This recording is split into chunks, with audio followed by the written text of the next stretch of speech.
horta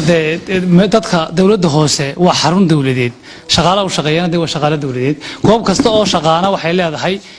nidaam ay shaqaalaheeda ku maamulato waana wax iyada u gaaro dhexdeeda xisaabta shaqaalahana iyaga gudaheedu u yaala shaqaalaha dawladuna waa laba oo dawladda hoose ka shaqeeya ama deen gurnada anagu siino waa kuwa toos noo shaqeeyada shaqo noo qabtay iyo kuwa aanu kala shaqeeyna laamaha kale dawladda wasaaradda caafimaadka haday tahay wasaaradda waxbarashada iyo haday yihiin kuwa kale la halmaan marka wax internal issue oo madaxa shaqaalaha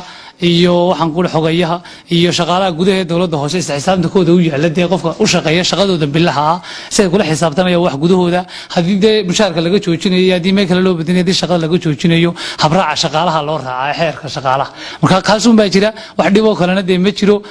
waxa lagu haysto qofka iyo aniga laftayda ayaa waxaan ku kamid ah shaqaalaha dawladda marka cidii kasta waxba la iska weydiin karaa shaqaalaha dawladda cid gaar ah oo la leeyahay wuxuu la bartilmaameedsan ama qof shaqada laga joojiyay qof kasta oo loo baahdo shaqada laga joojin karaa marka wax laga garan waayay shaqadiisa qof kasta oo shaqaalaha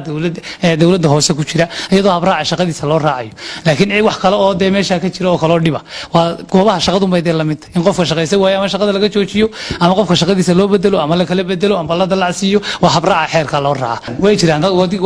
dad badan oo laga joojiyay iyo kuwa laga joojin doono iyo kuwa cusub oo la qaadan doono iyo wax kasta way jiraan habraaca shaqaalaha marka loo raacay gudaheeda waa internal issue wax u baahan ma aha